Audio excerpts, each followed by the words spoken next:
Does the new Toxic Avenger succeed at bringing back the B-movie horror gross-out film, or is it just a toxic waste of time? Welcome to Painting Shadows.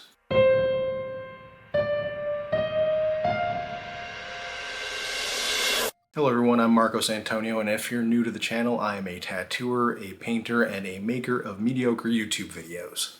We are 41 years removed from the release of the original Toxic Avenger films, and boy have the times changed.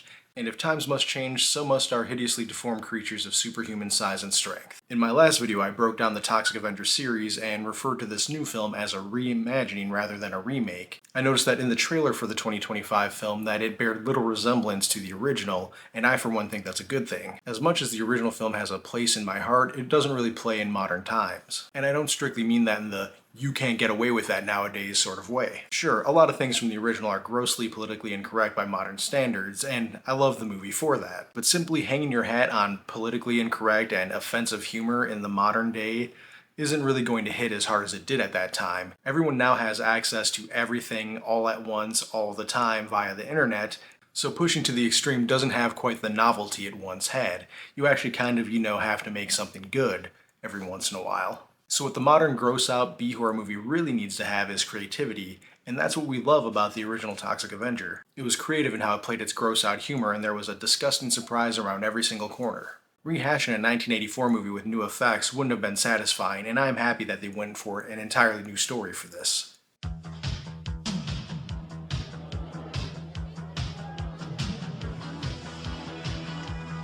So as you can see, I finished the underpainting here. I like to get a loose, quick sketch in with that burnt umber. I want to get things close. It doesn't necessarily have to be perfect because I will move things around once we get the real colors on there.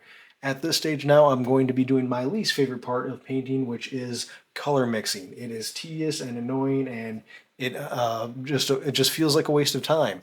It's not, because that is the basis and foundation for the entire painting, but I just feel like I'm losing a bit of my soul every time I do it. So we'll get back to the review, and we'll return once I get a few layers of the painting onto the canvas here, and we'll check in with you later.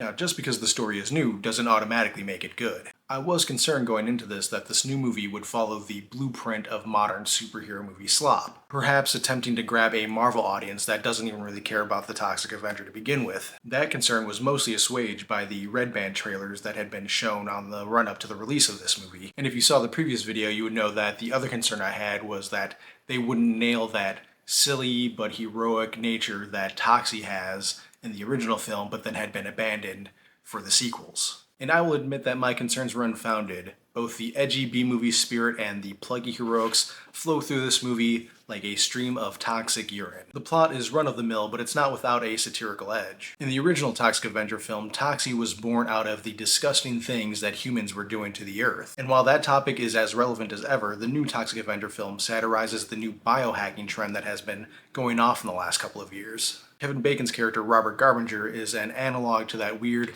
lizard-looking guy, Brian Johnson, who is trying to live forever through chemistry. The story goes, Winston Goose is a widower stepfather to an anxious stepson. He works at Robert Garbinger's mega corporation, BTH. Winston, who is played by Peter Dinklage, finds out that he has some kind of degenerative brain disease that his company-provided health insurance does not cover. In his desperation, he strikes back at the company, and that leads to events that turn him into the Toxic Avenger. It's fairly straightforward stuff, but in a movie with timely satire, gross-out humor, and a joke a minute, the plot is simply an engine that drives the madness forward. For me, we get the most important part. A hero that has a heart, a hero that has something to fight for, and a hero that stands up for what he believes in. We get more than a gross little gremlin running scene from scene killing things in creative ways. We get something that feels like it matters. This movie isn't just cynically showing you blood, boobs, and guts. It makes you relate to Winston and his plight, and it shows you blood, boobs, and guts.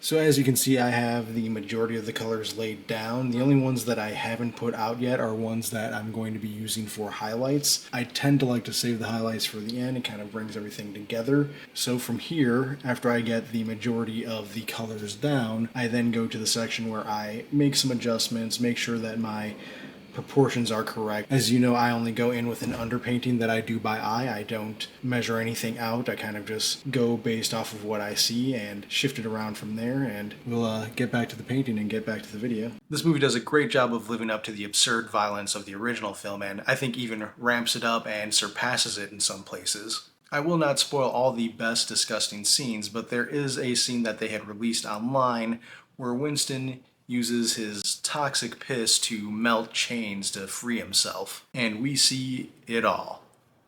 I'll leave it at that. While the violence is always creative, the effects are a bit inconsistent. They range from goofy but decent looking to outright bad in a lot of shots. I think the effects are kind of analogous to the original film. The original had fun effects, but they were not particularly good for the time, and the same can be said for this one. I'm willing to be charitable on that because of that reason. However, a lot of other people would not be. They would just see CGI effects that are well below the bar that is set by most modern movies. And although the budget for this movie was a lot higher than the original, it is not anywhere near the budget of modern CGI heavy films. I will admit I was a little apprehensive of Toxie being played by a little person, not because little people can't be good actors, but because Toxie has always been depicted as being huge, like 6'10", maybe even up to 7 feet tall. But strangely, Toxie doesn't always feel very small in this movie. I think a lot of the scenes are shot at Toxie's eye level or even below, and so it doesn't feel as quite as small as it would be if it were shot from a different angle, perhaps. Now, I've also grown to like the overall design of Toxie in this movie as well. He's a lot greener than he was. He looks a bit more like he did in the cartoon, The Toxic Crusaders. He still has the signature mop. He still has that signature tutu. I didn't really like the black and red eyes from the trailers. However, it was utilized in multiple ways in this movie that made it a little bit more fun. I also want to give credit to Luisa Guerrero, who plays Toxie in the suit. Once Winston gets mutated, Peter Dinklage is only playing the voiceover for Toxie. Luisa does a great job of bringing the physical presence of this character to life. Like I said, they are small, but it doesn't give you the feeling that this creature isn't formidable. You do get the sense that this is a toxic beast that can run around, pull off arms, and do all sorts of crazy violent acts. One aspect of this movie that doesn't quite live up to the original is the trashiness. It isn't as straight out exploitative as the original movie was. In this movie getting a theatrical release, it makes sense that they're pulling back a little bit more on that aspect. And although I missed that grimy little layer that was present in classic raunchy comedies, I completely understand why it's not in this movie, and I also am completely fine with it being not present. And it does fall in line with the recent conversation that Gen Z is a bit more uncomfortable with depictions of sexuality than previous generations had been. They're a little bit more conservative when it comes to those things in media. As someone who's going out of their way to analyze those aspects of this film, it is noticeable to me. However, I think most people going into the theater won't compare it to the classic movie as such. There are a few moments of nudity in this film, but it feels like it's only there because there is some expectation that there should be some nudity in a Toxic Avenger film, but those moments come from a pretty humorous place. So while it is a cleaner film overall in that aspect, it does still come up with some funny, clever ways to introduce that aspect. And there is so much more I can talk about in this movie. I do want to keep this spoilers light because this is something I think that we should support in theaters. This is a movie that was made a couple of years ago but didn't get distribution until now, and it actually has a pretty decently wide release in theaters, so I feel like we should do our best to get people to try to support this movie, to get things a little bit different, a little weirder.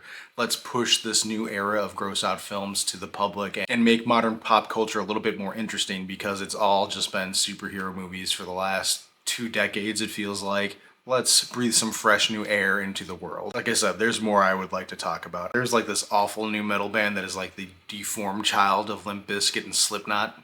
There are trauma references all over the place. My personal favorite is the backdrop to the news station is the Trauma Entertainment title card. And of course there is a Stan Lee-like cameo of Lloyd Kaufman, the creator of the Toxic Avenger. It would have been kind of disappointing if there was not. And I must say, I was kind of holding out hope that Cigar Face would make an appearance. I knew he wouldn't, but I was holding out hope. I was like, I want to see that guy. He's been in literally all of the movies. I guess they didn't get him in, unfortunately.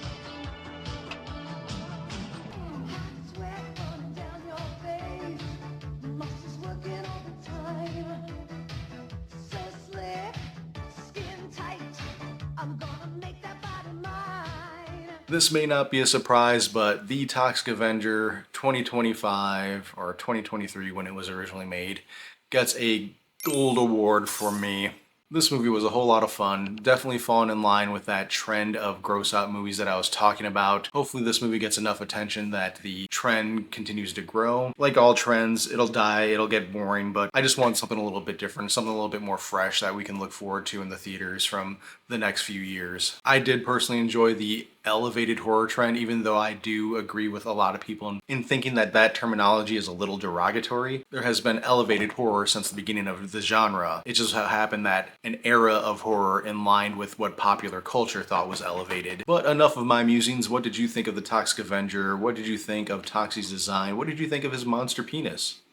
I'd love to know. Feel free to like and subscribe and share this video, comment, all of that YouTube stuff, and I will see you in the next video. Goodbye.